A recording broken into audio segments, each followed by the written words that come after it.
Welcome everybody to today's episode of the Great Birth Rebellion podcast. My name is Dr. Melanie Jackson at Melanie the Midwife. I'm a clinical and research midwife with my PhD. Our Great Birth Rebellion premium members also get access to podcast transcripts, additional resources, the Ask Mel a Question button, and an exclusive monthly Ask Me Anything episode. That said, let's get into it. Welcome to the Great Birth Rebellion podcast. Today you'll hear my interview with US midwife Kristine Lauria, who has had a long career in midwifery, both attending births at home, abroad, and now with her work with Breech Without Borders. Kristine spent the first 17 years of her career learning physiological birth from Amish midwives. She then went on to get a midwifery qualification, and now it works extensively with Médecins Sans Frontières, Doctors Without Borders, doing humanitarian aid midwifery. When she's not abroad, she spends her time with Breech Without Borders, teaching midwives and clinicians all over the world how to attend breech vaginal births. This is a midwife like no other and an interview like no other. Sit back and enjoy. As I was looking through all the work you're doing, I'm struggling to get my head around the amount of skill and knowledge that you've managed to acquire in your career. Sure. Yeah. Well, thank you for inviting me. I have been a midwife for 35 years. I trained in an Amish community in a traditional apprenticeship model for midwifery that still exists here. It's a little different than when I first started. But I attended births with a more experienced midwife, and that's how I gained the majority of my experience before I went off on my own. At that time, there wasn't a type of certification that I have now, and so I practiced pretty much illegally for about 17 years here. So that means that there was a lot of freedom for me in terms of how I practiced, because everything I did was illegal. So it wasn't like, well, we can't do this because our regulations say we're not supposed to do. Every single thing I did was not was not above board. So I could take the clients that I wanted to take. I did. I attended twins and breeches, which I was trained in during my apprenticeship. And so that's what I continued to do. So I got a lot of experience that way, and then just had to learn things along the way, like suturing and so forth, taking classes on that. We taught each other. We got together and sutured chickens and all of that. So, So have you ever been through any formal midwifery training or medical training? Oh, yes. I was a paramedic prior to becoming a midwife. So I had a lot of medical knowledge background. I knew anatomy and physiology. I knew how to start IVs. I knew how to take blood pressures and all sorts of things like that.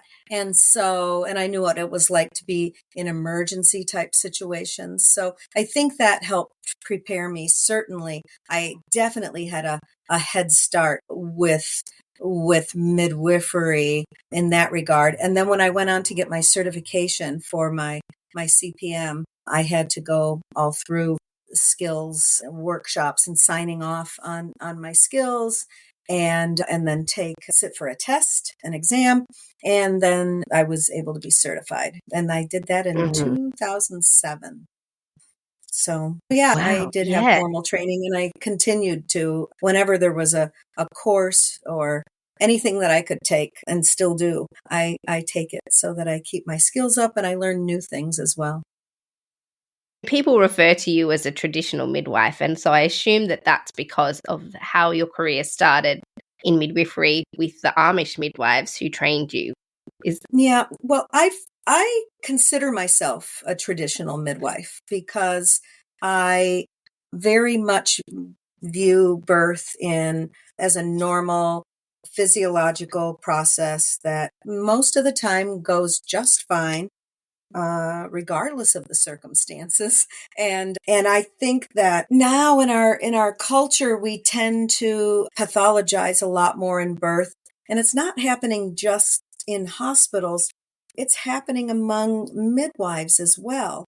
And I see there's this backlash I'm sure that you're seeing also in your country, where women are wanting less from midwife. They don't want as much interventions and interference in birth as midwives are wanting or needing to, in order to be able to cover their themselves for the state or whatever governing body they have. Well, I have to do this because I have to chart it because I'm required to and all of these things, and women don't want them, and they're getting upset. And so they're birthing unassisted, or they're hiring people who are not trained as midwives but will attend births, and some of them have some form of skills or abilities, and some, I mean, it's all over the place. You don't know. There's no way to be sure who knows what. And so they're having lesser skilled people attend them, which is absolutely within their right. And I support women's autonomy 100%. I birthed unassisted myself 24 years ago. So I am not at all opposed to that. But I do see that we're seeing more of a backlash, because I think it's how midwives are almost required to practice now. And there's a lot more of a medicalization of midwifery. And so I'm not that kind of midwife. Can I be? Can I do all of those things? Absolutely, 100% I can. But I'm not in favor of intervening in birth as much as sometimes we need to these days, in order to cross all the T's and dot all the I's in the charts and so forth. I'm curious as to what you learnt with the Amish midwives and how that worked with that mentorship.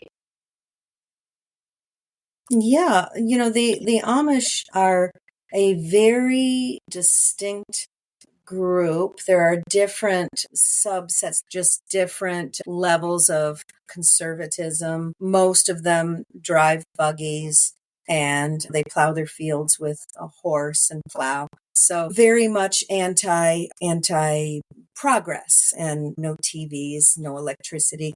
The Mennonites are, some of them, there are car driving Mennonites. So, there are different levels, but basically what makes them stand out in terms of birth is they aren't exposed to the same thing that we are exposed to just growing up. They're not exposed to the kinds of things in our society that make us fearful of birth. They're born at home. They die at home. They're very accepting of those things. And it's very matter of fact. It's just a way of life for them. So they don't go to the hospital because their baby is breech, or for very much, really at all. And they try to manage most things at home, not just with birth, but with their health in general. And so it's interesting, because for me, as a young, impressionable apprentice, it was really a good beginning for me, because I really got to see a birth in, I think, its most pure form. People were going into it and they weren't frightened. It doesn't mean they didn't have pain, but many of them are very stoic with how they labor, and very quiet, and they're barely, they're barely you can hear them breathing like a little bit harder when you know that they're pushing, but it's all just really very matter of fact. And so that really made an impression on me, and I think really shaped who I became as a midwife. And then, of course, I did work with people outside of the Amish communities, and I, got to see how those women birthed, and realized those prenatals lasted a lot longer. The labors tended to last longer. So it was interesting to see the differences. So 17 years working in that way with the Amish communities, and then as an illegal midwife. And then where did you go from there? Yeah, so I worked with the Amish for the first few years. And then when my apprenticeship was done, I moved to another state and I worked independently. And so I was a home birth midwife. I got a lot of referrals for breech because I had been trained in breech. And a lot of the midwives did not have training there, or they had very little, and they were frightened of birth. And I had a healthy reverence for it, and I still do. But it doesn't frighten me. I've been trained and I understand the physiology behind breech birth. And so I got a lot of experience with breech in a short amount of time because I was referred so many breech mothers during that time. So yeah, I worked basically as a community-based midwife for many, many years up until the last about 7 or 8 years. But that whole time I worked at home. What led you to your next journey? Because you now work with Médecins Sans Frontières, MSF. When Yeah. did that journey start for you? Yeah. I joined Doctors Without Borders, MSF, in 2018. And so I go out on assignments for, they've been as long as 9 months, and a few have been as short as 3 or 4 when they're emergency responses. I usually go out at least one time a year, and it's very taxing work, and you're working the whole time you're gone. So it can be quite exhausting, but I love it. And it's very different from what I used to do as a home birth midwife. So it's actually really wonderful because it's challenging at times, and I enjoy that. Where have you been in that role? I have been to Sierra Leone, Mozambique, South Sudan, Afghanistan, Bangladesh, Bolivia.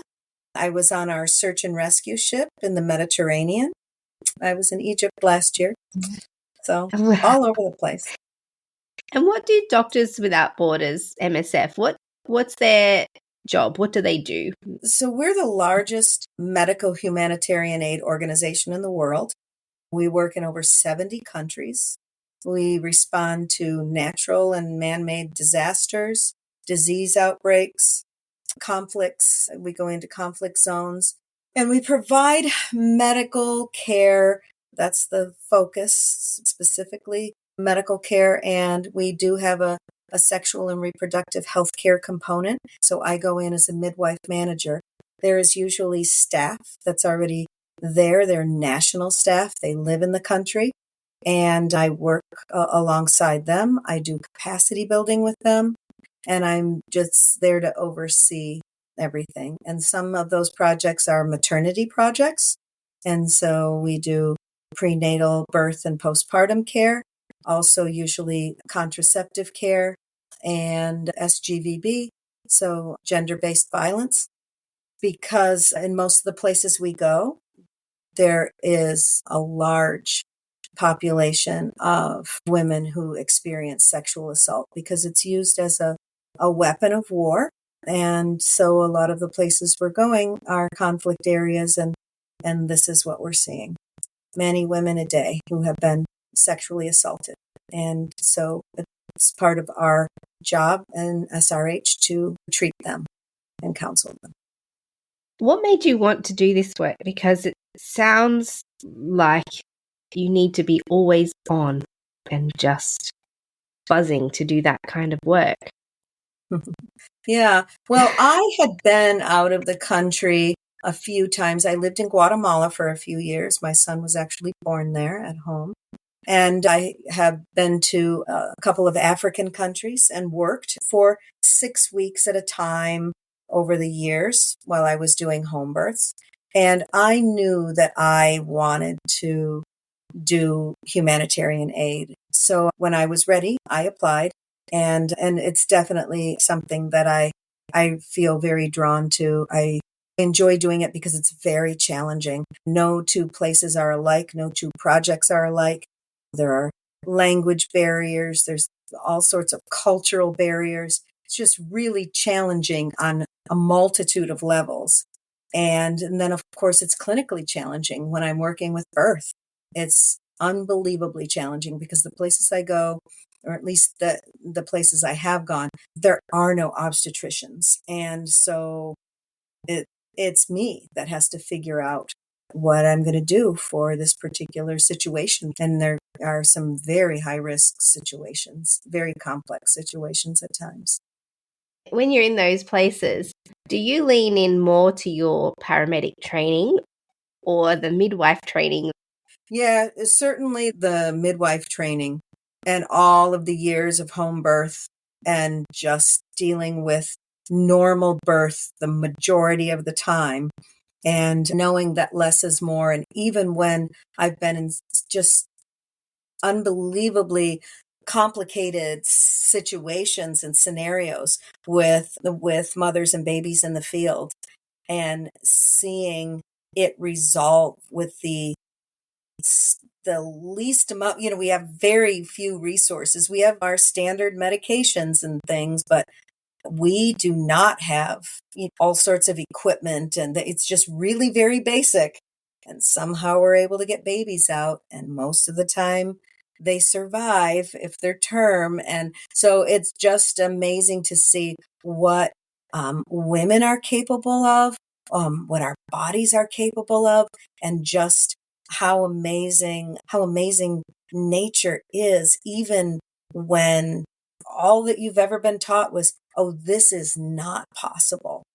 For example, I was in Budapest recently. No, it was Prague.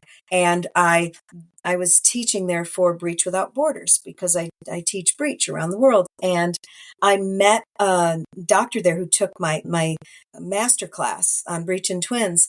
And he has worked for MSF for the last 20 years. And he came up to me and he's like, yeah, you get it. You get what it's like to be out there and it. It was so cute because he knew that I knew what he had been through and vice versa. We didn't even need to talk about it. But he's like, and it's like, you try to tell people and, all the stuff you're told and it's not possible. And he was saying all these things that I usually say, and I was loving it. He's like, a placenta coming out and then the baby. And it's fine. And I'm like, yes, I've seen that too. So I'm like, no, you don't do that. But in the field, if you don't have a choice, or that's what walks in, somebody bleeding a lot, and then their placenta plops out, and then they push, and then their baby comes out, and you're like, how? But somehow he's seen it and I've seen it. So my point is that the most outrageous things, and you think nobody's ever going to survive, she's going to bleed to death, and certainly the baby's going to die. Oh no, both just totally fine and go home the next day. So it's stuff like that that you really can't explain. Well, I think what happens is when we get trained, there's this medical idea of what's normal, and they limit the boundaries of birth. And then they tell us that anything outside of that boundary, that everyone's going to die, that the baby won't be well, that the women won't be well, and it's not possible. And so we've come to believe that this boundary is the truth. And I think what we get to learn with the way that you've trained and the things that you've seen with MSF and in the communities, you start to realize what's possible in birth, and that actually all the stories we've been told by medicine about birth aren't really true. Yep. I'd love to hear some stories from your work with Doctors Without Borders is there a story that really stands out to you as pivotal in your work as a midwife, where you really learnt something new about birth that no one gets told? Wow, that's a good question. I'm just always in awe of what our bodies can really do. So there are just so many different experiences that I've had. I write about a lot of them on my blog, usually when I've had something that stands out to me or that's remarkable in one way or another. I do remember when I was in South Sudan, there was a woman who came in. She was kind of a woman. She was 16 or 17, and she was in preterm labor. So I say kind of a woman because she was very young, not just chronologically, but also she just had an aura of being very young and very sweet. But she was in preterm labor, and we checked her, and she was definitely dilating, and she was about 22 weeks. So this baby would not survive. And we listened, and the baby was fine. She wasn't going into birth because the baby had died. And then we tested her, and she had both a UTI and malaria. And when you don't get prenatal care, so you don't get your UTI diagnosed, and then you're not taking malaria prophylaxis that we provide. And you get that combination right at about that 22, 23 week. That's when labor seems to start, because it's just a deadly combination. And so I'm like, oh, she's going to have this baby. And I felt bad, of course, because it was her first baby. You never want somebody to lose their first baby. So she labors, and, it never ceases to amaze me. But, this baby, there were heart tones all throughout the labor. And then the baby was born, and it came out breech, and a tiny little thing. And of course, it was still alive. We wrapped it up, and we gave her the baby, and we got the placenta out, got her back to her bed.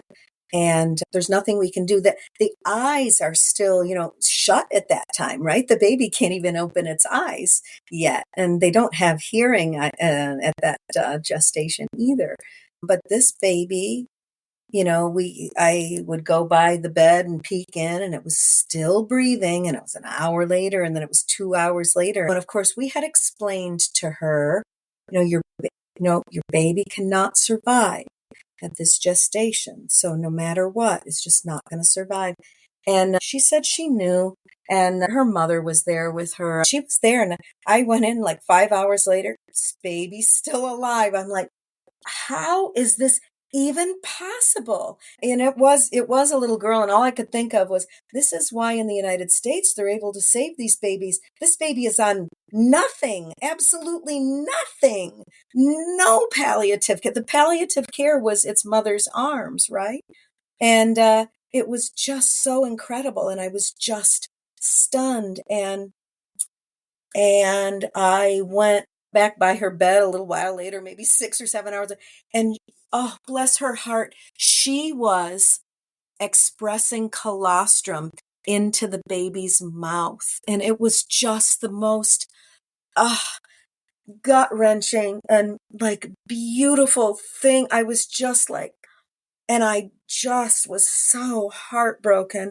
And I think the baby died at about 8 hours. That baby lived about 8 hours. And I'm pretty sure I wrote this story on my blog. Mm-hmm. And I just said, I am certain that this baby survived just solely from its mother's love. There was no other explanation for it. Like, just so amazing. And I was just so touched by that. And she wept and wept when this baby died, and it just broke my heart. She loved this baby so much. And it was really, really heartbreaking just seeing something like that. And just, it just amazed me on a variety of levels. So, but these are the kind of things, they don't ever leave you. How do you look after yourself on these trips? Because, I mean, that's a lot to take on. Do you have a strategy for self-care during or afterwards to sustain you through those journeys? Yeah, I have my little rituals that I do when I'm in places like that, and refugee camps and stuff. I always travel with my little travel French press, and my own enough coffee for the whole time. And I bring one of my ceramic cups, usually something that a friend has made. So I have my own little cup from home. And every morning I make my coffee, and I start my day that way because it's grounding for me. It's something from home. It's something that makes everything else feel normal, even just for a little while. And then I really try to get as much sleep as I can, whenever I can, even if it's like in the afternoon, which is hard if you're in some place like South Sudan where it's like 42 degrees in the middle of the afternoon. And then you have a fan, but it's just, spinning around just all the hot air. And then just trying to connect with people from back home. Online usually, and I try to video chat. My mom died a couple years ago, but I used to contact her often, several times a week, and she didn't talk about where I was. She talked about what was happening with her, and she had my dog, and so it was a total distraction from me, and it was totally just took me away from what I was doing, and I was just talking to my mom, and it was just a normal thing. So those kinds of things are helpful. And then laughing. I try to find something funny, a comedian or something that I know is going to make me laugh. And I listen to it. I listen to whether it's a podcast or whatever it is that is just because laughing, it's a release. And if you can laugh and laugh hard, it's helpful. So yeah, I do all of those things. And then when I come home, I completely decompress and I let the assignment go. I've written what I need to write during my time out there, whatever stories it is. And then I just let all that go. And then I'm with my dogs and I'm walking in the woods and I'm kayaking. If it's summertime, then I'm working in my garden and that's very therapeutic. So I take long periods of time off just to decompress because otherwise I would absolutely burn out. And I'm prepared for the busyness and I actually like it. It makes the time go fast and I like that and I like the challenge. But yeah, it's very intense. And there's death every day, every single day, whether it's a miscarriage or it can be a term baby or preterm, but there's just always around every corner. In Western countries and certainly here in Australia, we have an amazing track record of very few maternal deaths, relatively few newborn deaths. We can count them on one hand per 1,000. And we aren't accepting of death in Western countries in childbirth. It's very unacceptable. What's the context then in countries where women, I guess would they all just be aware that it's possible that they or their baby might not survive? You would be hard pressed to stop a woman in sub-Saharan Africa and ask her if she knows personally of anybody that's died giving birth. You would be hard pressed to find somebody that said, no, cousin, neighbor, friend, their own mother. I've met a couple of midwives whose own mother died giving birth to them. So it's like, really, and that's intense. They know, they absolutely know. There are countries where it's not acceptable to name a baby until they're at least a week old because so many babies die and you don't waste a name on them and don't get too attached to them. And then they have a big naming ceremony. They feel like if the baby made it for a week, we're probably good. I remember when I was working in Senegal, the women there purposely, and they do it in other countries too. The baby's born and they sort of turn their head and look away. They don't look at the baby. You set the baby on their chest and they're like turning their head away. You try to get them to hold the baby and they don't. They act so disinterested in the baby. And it's not that they are. But it's a superstition that if the gods see that this is something that they're pleased with and something to be really happy about, they could take the baby. And so they don't act happy. And then you see them when they return postpartum, they're thrilled to death with their baby. And, of course, and their baby has a name and all of this, but otherwise you cannot act. And you shouldn't act excited to see the baby either. You have to act very much like it's a funeral practically, like, oh yeah, another baby. Okay, we'll ignore it. But it's really hard and it's very strange, but it's not culturally appropriate to be excited over the baby. So that's how often that they experience death with babies. Do they seem filled with fear because of that? No, it's not about fear. It's acceptance. Most of them are not really afraid. I think sometimes some of the younger, sometimes I've had 13 and 14-year-olds coming in and giving birth, and they're fearful because they haven't lived enough life yet to even understand kind of what's going on, but they still do it and they get through it. But I see very little in the way of any kind of fear. Dread sometimes, but not fear, especially with the multips. It's like, oh, this again, because some of them have a lot of children. And What do the women die of mostly when they do? So the most common thing, there are 5 things that women, just worldwide, but specifically in like places I go, sub-Saharan Africa and so forth, the lesser developed countries, it would be hemorrhage, hypertensive disorders, sepsis, unsafe abortion. And so, preeclampsia, pregnancy-induced hypertension, those types of things. And about 22,000 women a year will die from unsafe abortion. So that's a significant amount, and that's counted in the maternal mortality. So maternal mortality is counted from anything during the pregnancy and up to 6 weeks after the pregnancy. And so unsafe abortion is counted in there. So those are the things that it's most likely for them to die. And I personally have cared for no women that have died of any of those things on my watch. I had 5 maternal deaths in South Sudan in 6 months, and none of them were for any of those reasons. They were all for non-preventable reasons, because all of those things are preventable. With antenatal care?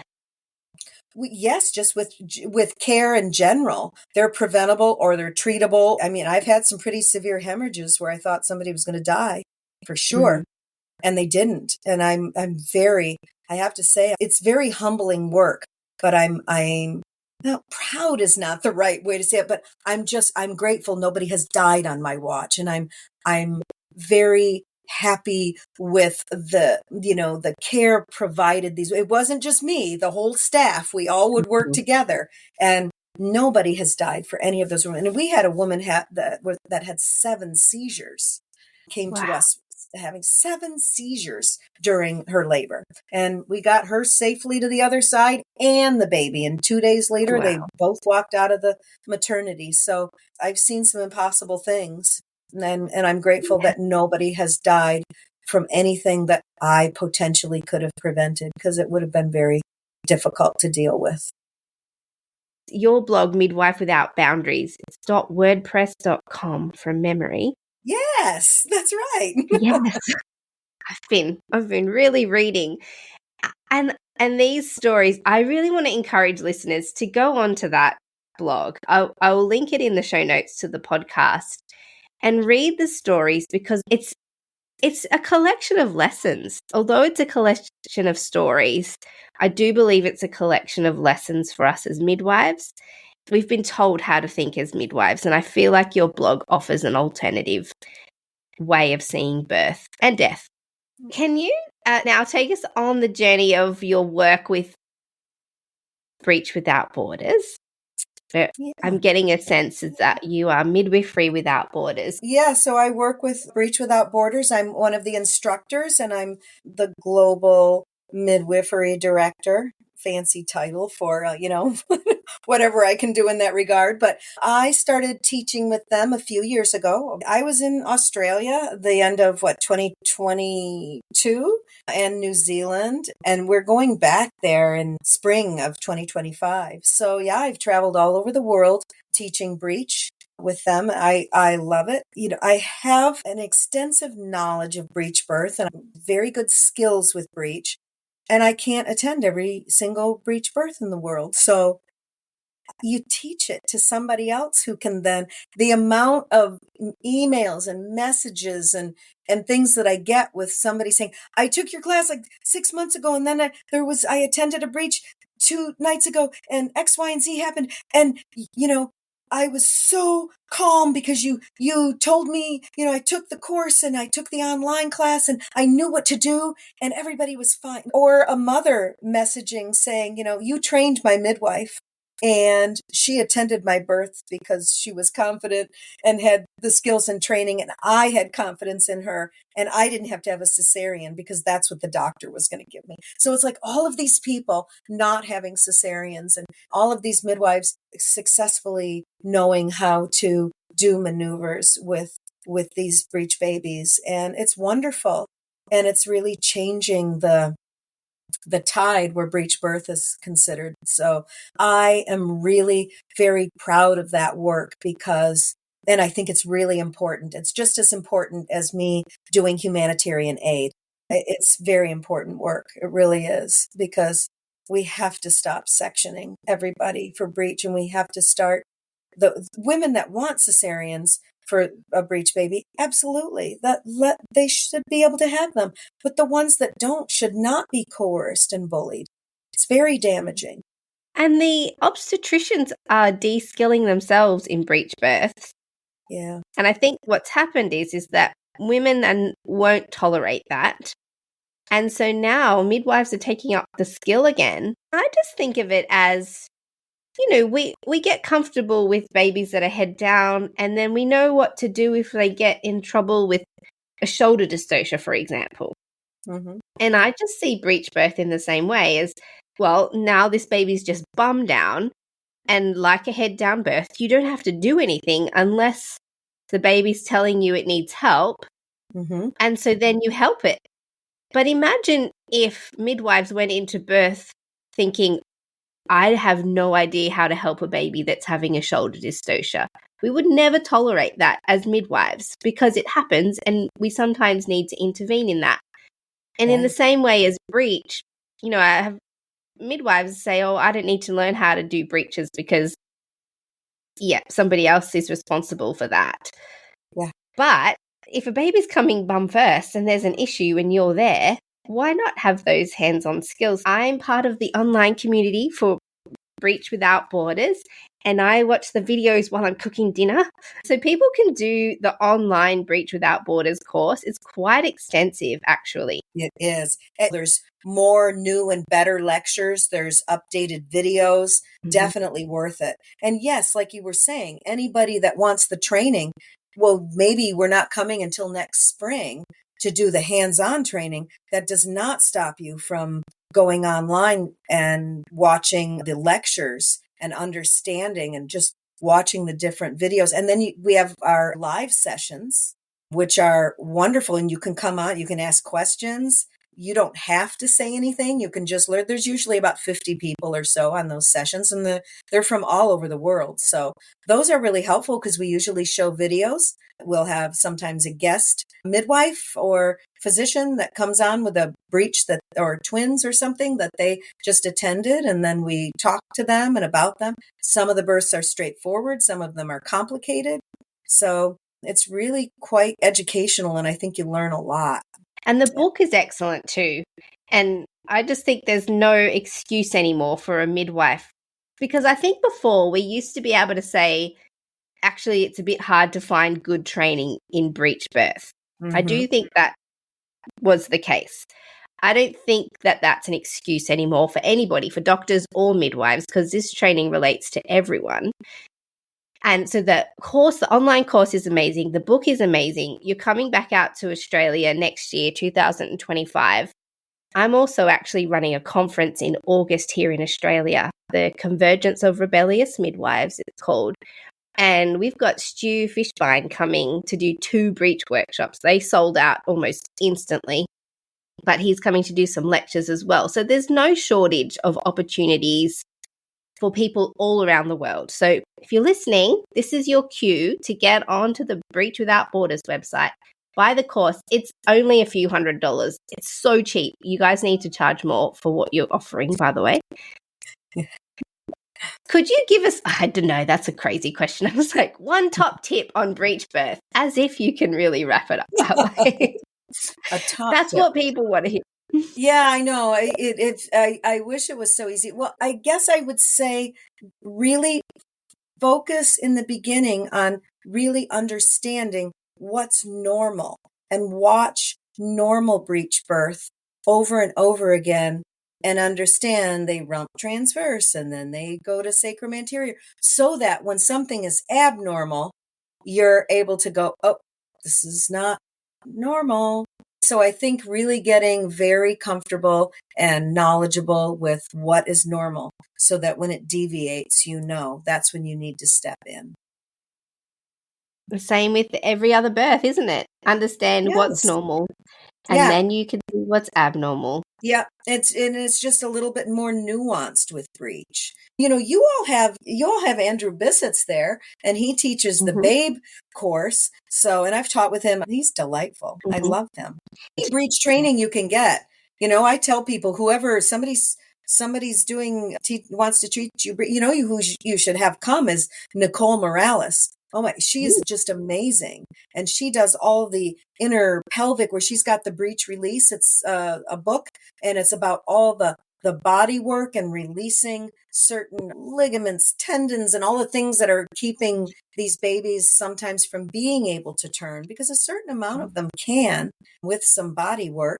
And she's devoted a lot of time to breech, and listening to her lecture is really, it's amazing. She's so knowledgeable. Great. Top tip. I'll invite her next to the podcast. Oh yeah, sure do. Yeah. Yeah. And you also work with multiple Yes. babies, twins, Mhm. triplets. Mhm. So we had Stu on the podcast actually speaking about twins. So I'd love to actually speak to you about triplets, because there was a fairly viral Instagram moment where everybody saw that you, along with the team, went to a triplet home birth. Can you tell us about that journey? How did this come about, and how did you have the confidence to attend a birth like that? Well, I had attended a triplet home birth earlier the year before. So I had done 2 triplet home births in the last year, actually. So I was approached by this particular mother, Amber, because she had gotten my name from the first triplet mother. And they were both multips. Amber was a grand multip. She was a G7. So it was babies 7, 8, and 9. And, long story short, it was the odds of somebody with triplets getting to 36 weeks, which is my criteria, was pretty slim, right? It's triplets. And there are so many things that can happen between, the first trimester and 36 weeks. So, it was in the back of my mind, but she did not live near me. I was not doing her prenatal care. She was being seen by a midwife in her state who agreed to do her prenatal care, but said, I cannot attend your birth alone because I've never even attended twins, but I'll support you prenatally and then find somebody that will help. And so she did find me, and I had contact with that midwife throughout. And, she just got closer and closer and closer. And then it got to be Christmas time, and then it got to be New Year's. And I'm like, she's going to make it. And the other client also, I came in at the very end with her. And so I attended that birth and I had a couple weeks to get to know that mother. But both of these, she had all of her babies at home, and Amber had one baby at home and the rest in the hospital, but all uneventful.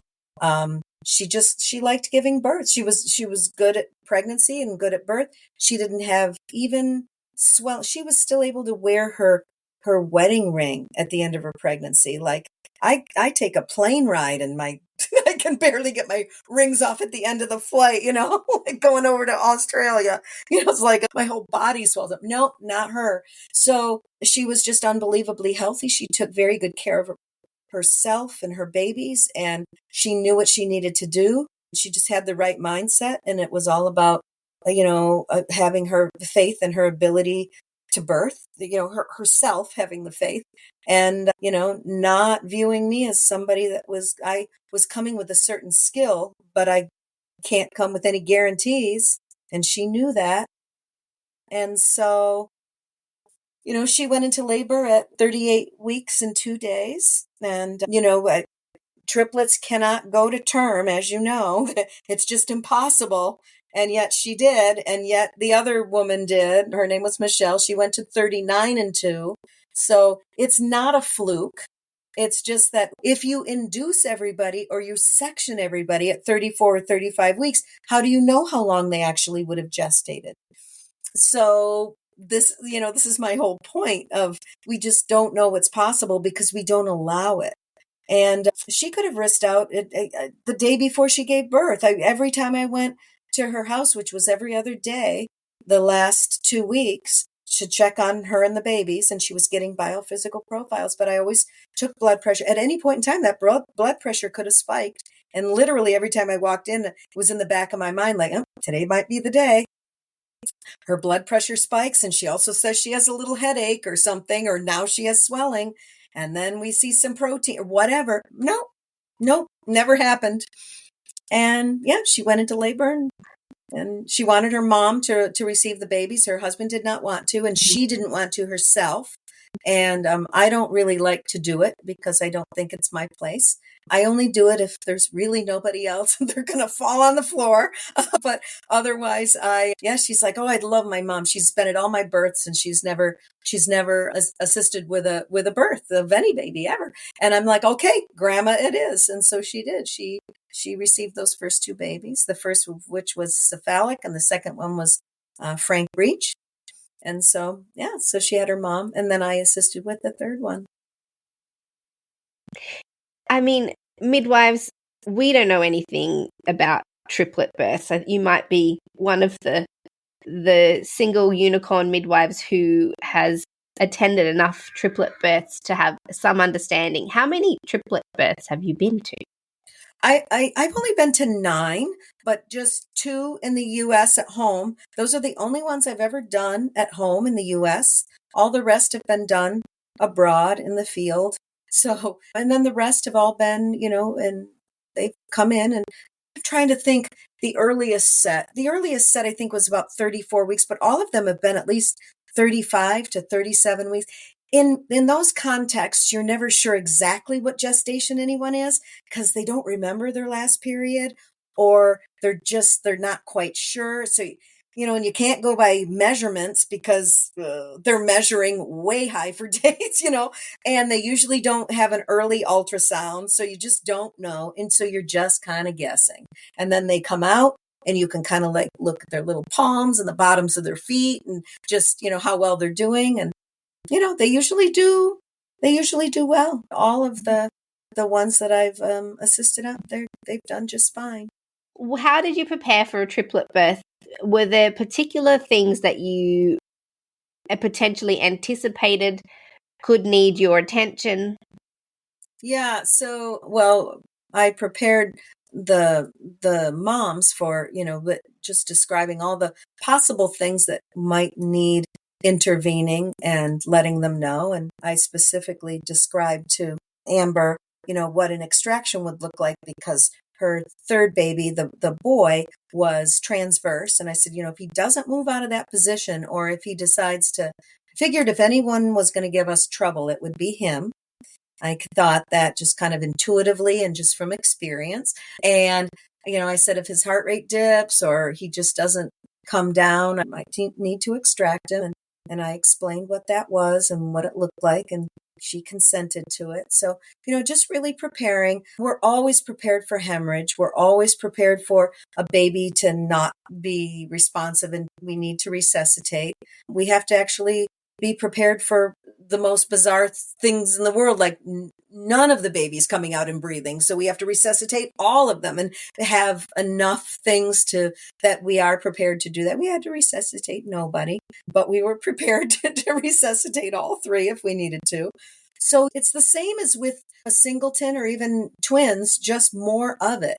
And, you can be pretty sure that you're going to get some bleeding. So I told both of the moms that it would be really irresponsible if we didn't do active management of the third stage and have Pitocin on hand because they were both, first of all, Amber was then a grand multip with a really distended uterus, and then also the other mother was a multip who then had a really distended uterus. And then how was that going to be able to contract after these 3 babies came? And they needed to nourish their babies and they needed to be in good health afterwards. And if they lost a lot of blood, they weren't going to feel very good and they weren't going to be able to care for their babies adequately. So they both agreed to Pitocin after the last baby so that we could mitigate any kind of hemorrhage. And we did.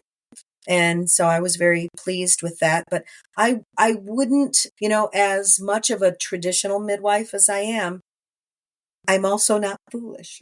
And so I know from experience that we would probably have had a fair amount of bleeding, just because of the mere size of the placental site. And so anything we can do to mitigate that so that those mothers feel better postpartum is a wise thing to do. Even though neither of them had ever had any history of postpartum hemorrhage, I didn't want to test the waters. I thought it would be fairly irresponsible. So, yeah.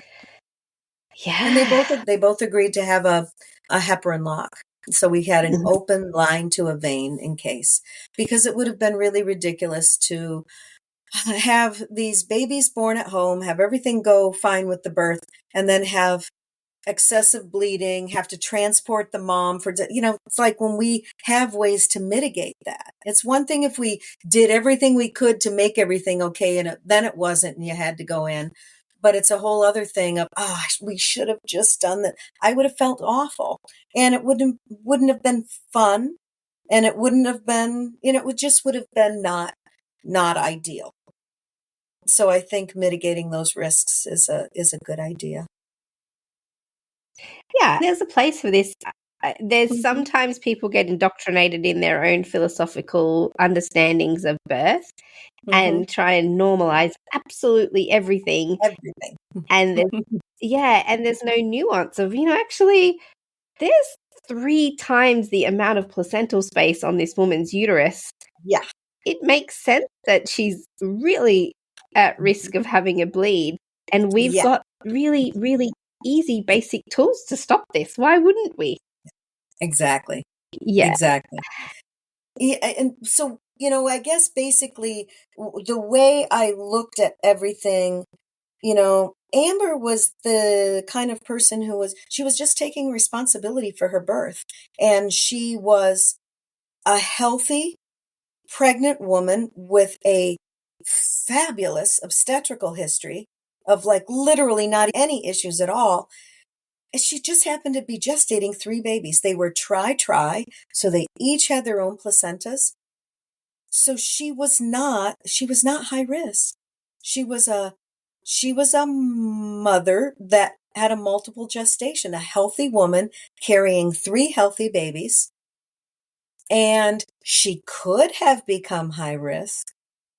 And I would say that multiples, whether it's twins or triplets, is certainly higher in the terms of risk categories. And so it is higher risk, but she was not high risk. I didn't consider her high risk, and she never became high risk. But that being said, we're still monitoring things closely. We're still making sure that we are monitoring the babies on a weekly basis at the end of the pregnancy. So all of those things I would not do with a singleton. So I think, yes, there's a time and a place for everything, but I still didn't consider her high risk at any point in time. And she never became high risk. She was just a woman having 3 babies, and that was higher risk for certain things happening that didn't happen. So it was good. But she was getting care. Wasn't Yes, I mean, she was getting care. And this is the whole idea of, people are like, oh, is that high risk? Well, it has potential, but that's what we're there for, is to detect if that's happening. And if it's not happening, we're not in a more complicated situation. Right. Yep. And I would not have helped her if anything had happened that had put her into another category. It's like, no, this is no longer safe. And I'm fine with declaring that and saying, I'm supporting her as far as I can support her. And if anything had occurred that we needed to risk her out, it's fine. But I'm not going to pathologize something where there is no pathology. There's just 3 babies that were naturally conceived. So I don't know what else to tell you. Yeah. So, and if she's not a Right. good candidate, nobody is. I might never attend another triplet home birth again in my career. There may never be Mhm. another Amber out there. And if there is, will they go to term? Like all these variables. It's just the odds are so against it. And so if she can get there, they can get there. I'll be there. No problem. In the US, is there anything preventing you from attending these kinds of home births with multiples or even breaches where you would actually come under scrutiny or get in trouble for doing these kinds of births? Yeah, there are some states where it's prohibited. Midwifery is prohibited in a few states, but yes, twins, breaches. There are some very restrictive states. The state in which both of these twin moms, it was actually the same state, but in that state, there was nothing was prohibited. And it's not in the regulations that you may not do this at home. You could do multiples. But there are places where, and if anything had occurred and we had transported, I could see where hospitals might want to report something. Like, still could have happened. They still could have investigated, even if everything was fine and we appropriately transported. You can imagine the hospitals, the physicians, just their heads exploding with somebody walking through the door with somebody with triplets. So really wanted to Oh, avoid absolutely. that. Mhm. I can Yeah. understand it. I could talk to you for months about your work. I have one last question. Do you think you'll ever stop? I don't know. Attending births, working with MSF, teaching, any of it. I can't foresee a time when I would ever stop. I suppose if I had health issues that got in the way, I might. I would love to still always continue to teach. And hopefully, I'll still occasionally be invited to home births here and there that are breaches or multiples, if they're near me. But I can't foresee me stopping. But, talk to me in 10 years when I'm 77. I'm 60 now, but I have friends who are 70, 72, and they're like, I'm getting tired. So, but they're doing home births. And that is, I Yeah. couldn't run a home birth practice right now. No way. And I never will again. I just like the occasional attendance, but I don't think I'll ever stop working. I might slow down working a little bit Mhm. just because I like to garden and kayak and do all the fun stuff in the summer. But I don't think I'll ever stop. And is there anybody that you look up to? Oh my gosh. Who are your midwifery or clinical or idols? Oh, wow. Yeah, that's a good. Well, my former mentor, I say former only because and she died a couple of years ago, but Cynthia Cayley, I wrote about her on my blog. She was amazing. Amazing. I don't know anybody that whose skills in the way her home birth, real traditional midwifery skills and herbs and her hands and her ears and just everything. I don't know anybody who even compares to her. She was amazing. But, I already mentioned Nicole Morales. I really admire her tremendously because she has integrity and she just has a real passion for birth and specifically breech and in a very different way from me. She knows different things about it. And I love talking to her because I'm always learning something from her. But so I would say her. And there's a woman, her name is Whitney Pinger, and she's been a midwife for about 47 years. I've known her for about 30. And she's amazing. She's a certified nurse midwife, and she's pretty legendary. Is there anything else you want to share today that you feel like we haven't tapped into? Oh my gosh. I'm sure there are plenty of things, but you covered a full range. And so it's been delightful. I've been interviewed on a few other podcasts in Australia. So Yes, I guess people there are going to know me sooner or later. And they it's have to true. put up And with my horrible American accent while you all have this beautiful, this beautiful accent. I take think it. it's lovely to listen to for me on my end. I love it. Amazing. Oh, well, next time I'll talk a little bit more so for your enjoyment. Great. Thank you so much. And do you know the time where Breach Without Borders will be coming to Australia, the month? I think it's going to be March and April. There's nothing that is set in stone yet, but New Zealand, Australia in those months, but I'm not sure. It'll be coming out pretty soon.